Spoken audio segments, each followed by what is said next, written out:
أشهد أن محمد رسول الله.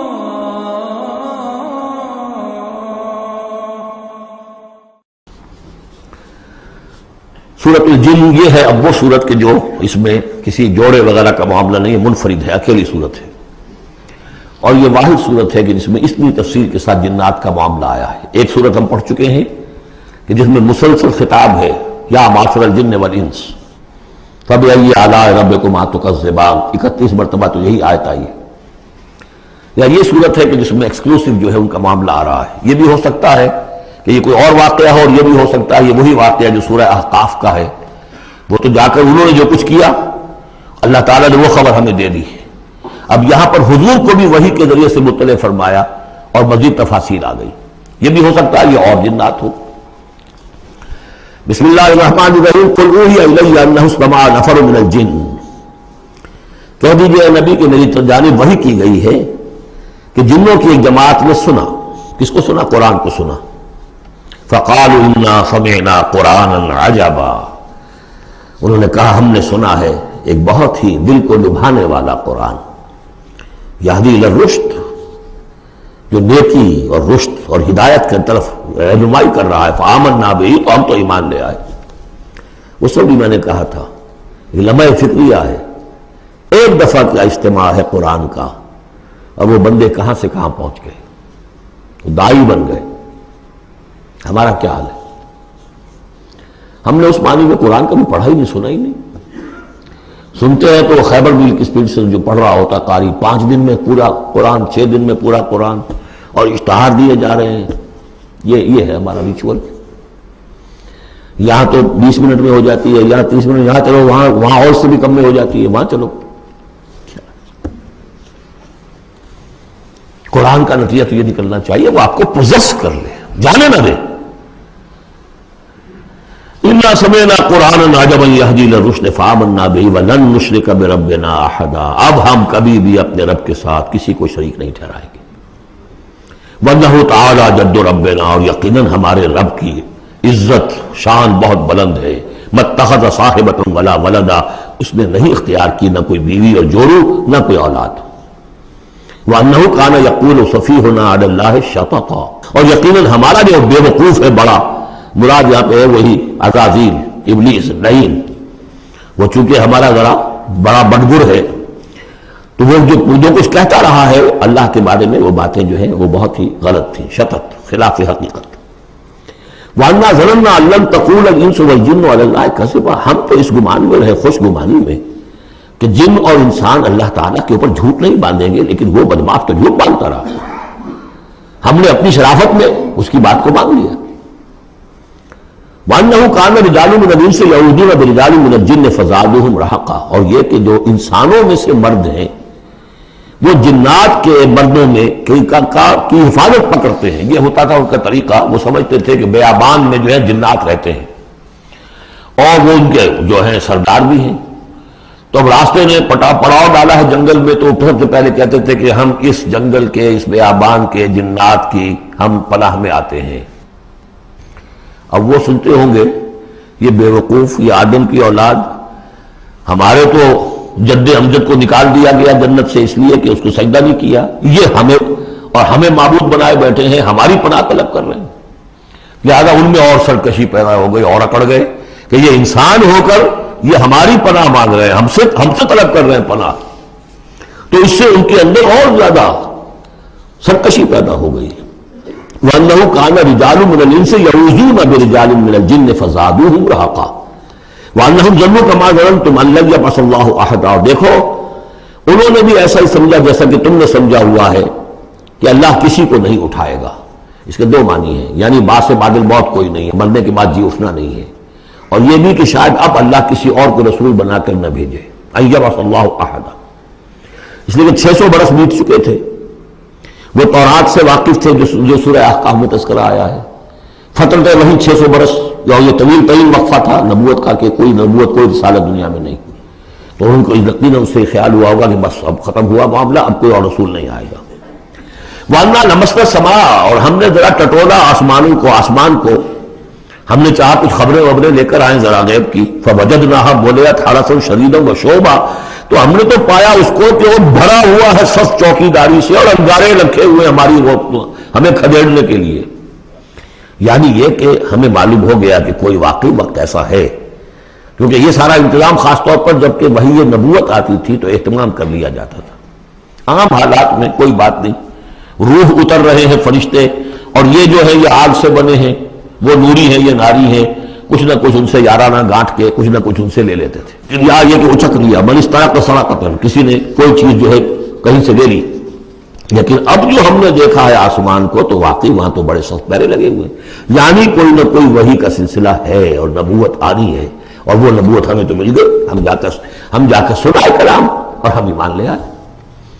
وَأَنَّا لَمَسْنَا السَّمَاءَ فَوَجَدْنَاهَا مُلِئَتْ حَرَسًا شَدِيدًا وَشُهُبًا وَأَنَّا كُنَّا نَقْعُدُ مِنْهَا مَقَاعِدَ لِلسَّمْعِ، اور ہم وہاں بیٹھا کرتے تھے، وہاں پہ گھاٹ میں بیٹھا کرتے تھے کہ سنگل لینے کے لیے، مقاعد مقعد بیٹھنے کی جگہ، مورچہ جہاں پہ بیٹھا جائے، ہم وہاں پر اپنے ٹھکانوں میں بیٹھا کرتے تھے. فَمَن يَسْتَمِعِ الْآنَ، لیکن اب اگر کسی نے کچھ سننے کی کوشش کی، يَجِدْ لَهُ شِهَابًا رَصَدًا، وہ پائے گا اپنے واسطے ایک انگارہ گھاٹ میں، میزائل پیچھا کرے گا اس کا.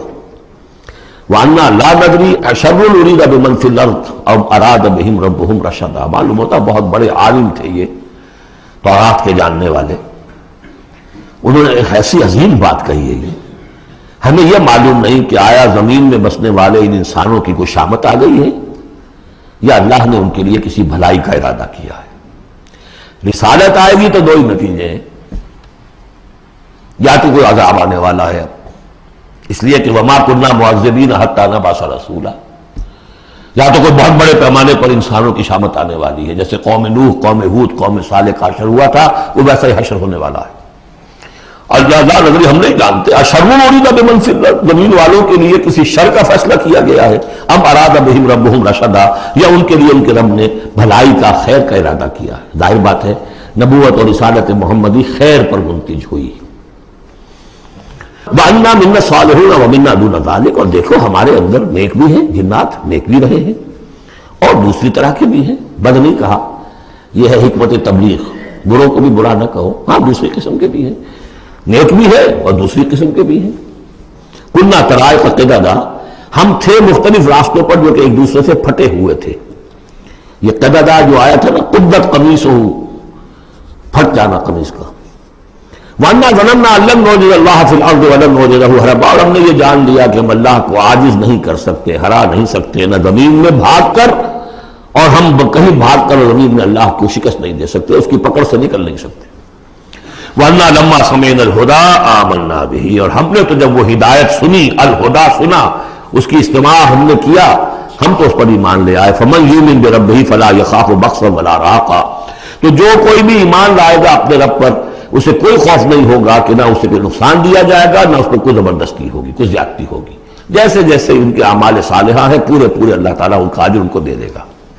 وَأَنَّا مِنَّا الْمُسْلِمُونَ وَمِنَّا الْقَاسِطُونَ، اور دیکھو ہمارے اندر وہ بھی ہیں جو فرما بردار ہیں اور وہ بھی ہیں جو بے انصافی کرتے ہیں. یہ قسط کے لفظ کے ساتھ سمجھ لیجئے، جب یہ ثلاثی مجرد میں آتا ہے تو قاسط اس میں فاعل بنا، وہ ناانصاف کے معنی میں ہے. یہ باب افعال کے خواص میں سے ہے، سلب ماخذ اس کو کہتے ہیں. جب باب افعال میں آئے گا تو اس کے معنی ہے عدل و انصاف، اور جب ثلاثی مجرد میں آئے گا تو ناانصافی. قاسطون فمن اسلم فاولئک تحروا رشدا، جو لوگ اسلام لے آئے، اطاعت قبول کر لی، تو انہوں نے تو گویا کہ ڈھونڈ نکالی خیر کی راہ، نیکی کی راہ انہوں نے تلاش کر لی. وَأَمَّا الْقَاسِطُونَ، اور جو بے انصاف ہے، فَكَانُوا لِجَهَنَّمَ حَطَبًا، وہ لوگ جو ہے پھر جہنم کا ایندھن بن کر رہیں گے. یہاں تک ان کی تقریر ہے جو انہوں نے تبلیغ کی ہے. اب جو بات آگے آ رہی ہے یہ خود اللہ کی طرف سے کلام ہے. أَن لَّوِ اسْتَقَامُوا عَلَى الطَّرِيقَةِ لَأَسْقَيْنَاهُم مَّاءً غَدَقًا، اور یہ کہ یہ اگر لوگ اپنے اس طریقے پر جو طریقہ انبیاء کا تھا، جو آدم نے دیا تھا، جو نوح نے دیا تھا، یہ چلتے رہتے تو ہم انہیں خوب پلاتے، پانی بھر بھر کر خوب سیراب کرتے ان کو. یہاں لفظ طریقت آیا ہے قرآن میں، شریعت طریقت. ثم جعلناک علی شریعت من الامر، شریعت اور یہ طریقت دونوں کا مفہوم ایک ہے، طریقہ اور شریعت. لیکن یہ کہ اس کا استعمال ہو رہا ہے کہ شریعت سے مراد لی جاتی ہے جو دین کی کا قانون ہے، اس کے ظاہری پہلو، قانونی پہلو. طریقت اسی کے باطنی پہلو کا نام ہے کہ ایک نماز ہے، وضو کیسے کرو گے، کیا فرائض ہیں، کیا نوافل ہیں، کیا کام رہ گیا تو وضو نہیں ہوا، یہ شریعت بتائے گی، یہ آپ کو فقیہ بتائیں گے، یہ آپ کو مفتی حضرات بتائیں گے۔ لیکن نماز کی اصل روح تو ہے خشوع اور خضوع، حضور قلب، یہ پھر طریقت کی طرف منتقل کر دیا گیا، بدقسمتی سے پھر ان کو پھاڑ دیا گیا، وہ علیحدہ علیحدہ ہو گئے۔ یہ سب چیزیں یکجا ہونی چاہیے تھی۔ اور جو ہمارے اولین صوفیاء ہیں وہ بہت بڑے عالم بھی تھے، ایسے نہیں تھے کہ صرف صوفی تھے، وہ بہت بڑے مفتی بھی ہوتے تھے، بلکہ اولین کیا اس دور میں بھی جو میں نے آپ کو بتایا تھا کہ قاضی صلاح اللہ پانی پتی رحمۃ اللہ علیہ وہ مفتی بھی ہیں، مفسر بھی ہیں، محدث بھی ہیں، اور بہت بڑے مرشد بھی ہیں، میرزا مذہب جانے جانا شہید کے خلیفہ ہیں۔ اور یہ سب شیخ احمد سرہندی رحمۃ اللہ علیہ کا جو سلسلہ ہے، سلسلہ مجددیہ نقشبندیہ، اس کے بزرگ ہیں، تو وہ ہے وہ جامع صفات لوگ۔ لنفتنہم فیہ، اور یہ بھی جو ہم کو باری پلاتے اور سیراب کرتے، یہ بھی اس لیے تاکہ ان کو اور جانچے اور پرکھے اور امتحان لے۔ ایک امتحان غربت میں ہے، ایک امتحان تمنگری میں ہے، ایک امتحان فاقے میں ہو رہا ہے، ایک امتحان ہو رہا ہے کہ کثرت سے نے دے رکھا ہے۔ ومن یورد عن ذکر ربہ، اور جو کوئی بھی اعراض کرے گا اپنے رب کے ذکر سے، یسلکہ عذابا صعدا، تو وہ چلے گا، وہ ڈال دے گا اس کو چڑھتے عذاب میں، اللہ تعالیٰ ایسے عذاب میں صعدا جس کی شدت بڑھتی چلی جائے گی۔ وَأَنَّ الْمَسَاجِدَ لِلَّهِ فَلَا تَدْعُوا مَعَ اللَّهِ أَحَدًا، اور دیکھو مسجدیں اللہ کے لیے ہیں۔ مسجد سے مراد مسجد سجدے کی جگہ بھی ہے، اور مسجد سے مراد سجدے کے یہ اعضاء بھی ہیں، یہ پیشانی اور یہ ناک اور یہ ہاتھ اور یہ پاؤں، ایڑیاں، وہ پنجے، یہ سارے جو ہیں یہ سجدے کے جو جسم کے حصے ہیں۔ یہ مسجدیں بھی اور سجدے کی جگہ بھی للہ ہے، سب اللہ کی ملکیت ہے۔ فَلَا تَدْعُوا مَعَ اللَّهِ أَحَدًا، اللہ کے ساتھ کسی اور الہ کو مت پکارو۔ وَأَنَّهُ لَمَّا قَامَ عَبْدُ اللَّهِ يَدْعُوهُ كَانُوا يَكُونُونَ عَلَيْهِ لِبَدًا، اور یہ اب یہاں پھر قول آ گیا ہے انہی کا جنات کا کہ جب وہ عبداللہ کو ہم نے دیکھا وہ کھڑا تھا، وہ قرآن پڑھ رہا تھا، وہ نماز پڑھا رہا تھا، لما قام عبداللہ یدعوہ، اسے پکار رہا تھا اللہ کو، اللہ کا بندہ، کانوا یکونون علیہ لبدا، وہ تو ایسے ہو رہے تھے سننے والے گویا کہ اس کے اوپر ٹھٹ کے ٹھٹ جمع ہو جائیں گے وہاں پر، لیکن یہ کہ وہ ایمان نہیں لا رہے تھے۔ قل انما ادعو ربی، کہہ دیجئے اے نبی صلی اللہ علیہ وسلم، دیکھو میں پکارتا ہوں اپنے رب کو، ولا اشرک بہ احدا، اس کے سوا میں کسی اور کو شریک کرنے کے لیے تیار نہیں۔ قل انی لا املک لکم ضرا ولا رشدا، کہہ دیجئے مجھے کوئی اختیار حاصل نہیں ہے تمہارے لیے، نہ کسی نقصان کا اور نہ کسی راہ پر لانے کا، میں تمہیں ہدایت نہیں دے سکتا۔ وہ آیت یاد کر لیجئے، انک لا تہدی من احببت ولکن اللہ یہدی من یشاء، اے نبی آپ ہدایت نہیں دے سکتے جسے بھی چاہیں، وہ تو اللہ ہی ہدایت دیتا ہے جس کو چاہتا ہے۔ قل انی لن یجیرنی من اللہ احد ولن اجد من دونہ ملتحدا، کہہ دیجئے میں ہرگز نہ پاؤں گا کہ مجھے اللہ کے سوا کوئی پناہ دے سکے، یجیرنی من اللہ احد، اللہ کی پکڑ سے بچانے کے لیے مجھے کوئی پناہ دے سکے میں نہیں پاؤں گا، ولن اجد من دونہ ملتحدا، اور اللہ کے سوا میں کہیں جو ہے کوئی اپنا سر چھپانے کی جگہ نہیں پاؤں گا، الا بلاغا من اللہ ورسالاتہ، الا یہ کہ میں اس کی طرف سے پیغامات اور اس کی طرف سے تبلیغ کا فریضہ سر انجام دوں۔ اگر میں نے یہ کام نہیں کیا تو میں پکڑا جاؤں گا۔ فَلَنَسْأَلَنَّ الَّذِينَ أُرْسِلَ إِلَيْهِمْ وَلَنَسْأَلَنَّ الْمُرْسَلِينَ، ہم تو پوچھ کر رہیں گے ان سے بھی جن کی طرف رسولوں کو بھیجا، اور پوچھ کر رہیں گے رسولوں سے بھی۔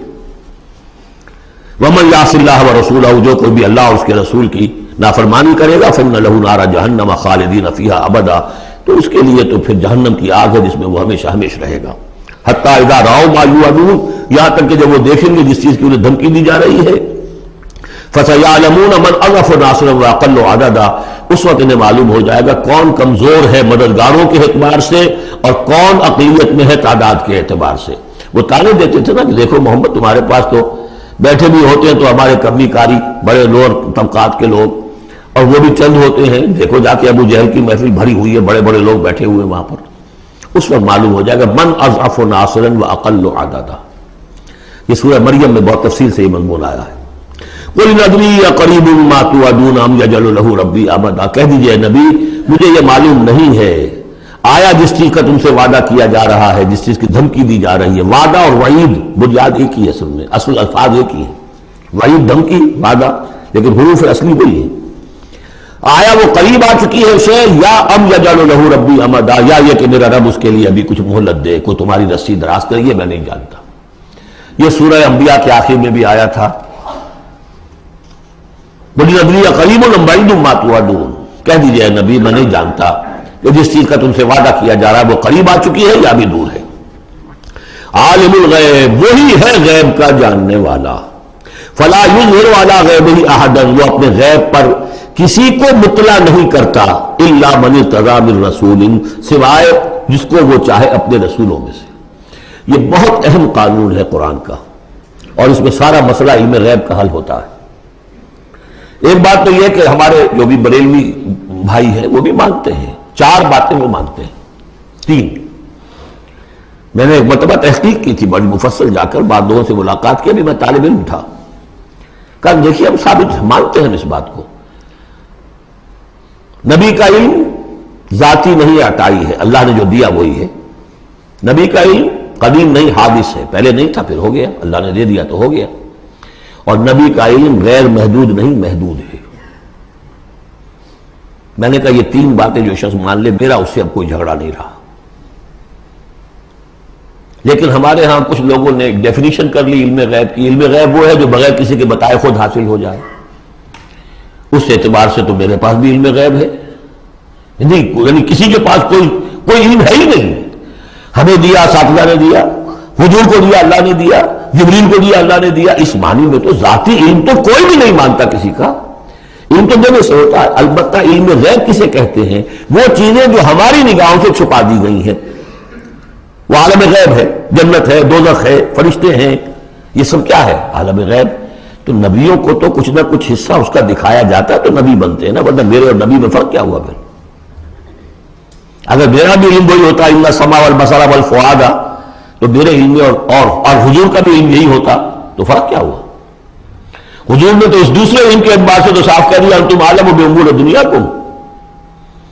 لیکن حضور کو معراج میں جنت دکھا دی، دوزخ دکھا دی. زمین پر رہتے ہوئے آپ نماز پڑھا رہے تھے، غالباً وہ جو کہ نماز پڑھائی جاتی ہے جبکہ بارش نہیں ہوتی، استسقاء کی نماز، اسی کے دوران اچانک ایک دفعہ آپ آگے بڑھے. لوگ حیران ہوئے کیا ہوا ہے، ایک دفعہ پیچھے ہٹے. لوگوں نے پوچھا بعد میں کہ حضور یہ نماز کا حصہ تھا، یعنی ہم بھی پھر استدعا کیا کریں اس نماز کے اندر؟ یہ فرمان نہیں، اصل میں میرے سامنے جنت لے آئی گئی، اب بے اختیار میرا ہاتھ بڑھ گیا کہ میں اس کا پھل توڑ لوں، اور میرے سامنے اس کے بعد دوزخ لے آئی گئی، اور اس کا جو بمکا آیا گرمی کا، اس سے میں بے اختیار پیچھے ہٹا. دنیا میں سیر کرا رہے ہیں. بہرحال یہ غیب ہی میں سے ہے. البتہ کوئی غیب، یہ جو مانے اللہ نبی کے لیے وہ کافر ہے، اور وہ مانتے ہیں، بریلوی بھی مانتے ہیں. کل غیب کا کوئی سوال ہی نہیں. نبی کا علم محدود ہے، نبی کا علم حادث ہے، نبی کا علم عطائی ہے. 3 باتیں مان لیجئے. باقی نبی کا علم کتنا تھا کتنا نہیں تھا، یہ میں کون ہوں ناپنے والا اور آپ کون ہیں ناپنے والے. دیا اللہ نے جو دیا، بتایا جو بتایا، اللہ اللہ اور خیر صلی اللہ. تو یہ عالم الغیب وہ ہے غیب کا جاننے والا. فلا یظہر علی غیبہ احدا، تو وہ نہیں مطلع کرتا اپنے غیب پر کسی کو. ہاں الا من ارتضی من رسول، سوائے اپنے رسولوں کے. کذالک نری ابراہیم ملکوت السماوات والارض، ہم نہیں پڑھ چکے؟ ابراہیم کو بھی ملکوت دکھائے، حضور کو معراج کی سیر کرائی.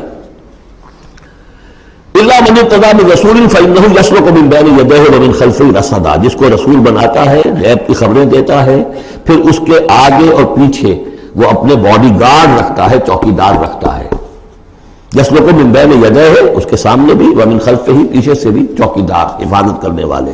لیعلم ان قد ابلغوا رسالات ربہم، تاکہ یہ بات بالکل واضح ہو جائے کہ انہوں نے واقعتاً اپنے رب کے پیغامات پہنچانے کا حق ادا کر دیا. جیسا کہ حضور نے پوچھ کر جواب لیا تھا، انا نشہد انک قد بلغت الرسالۃ وادیت الامانۃ وکشفت الغمۃ ونصحت الامۃ، ہم گواہ ہیں حضور. واحاط بما لدیہم، اور اللہ تعالیٰ جو کچھ ان کے پاس ہے سامنے سب کا احاطہ کیے ہوئے ہے. واحصا کل شیء عددا، اور ہر شے کی اس کی جو انوینٹری ہے وہ بڑی مکمل ہے، کوئی چیز وہاں سے غائب ہونے والی نہیں ہے. ہر ایک عدد کے ساتھ حساب کتاب کا اس نے رکھا ہوا ہے.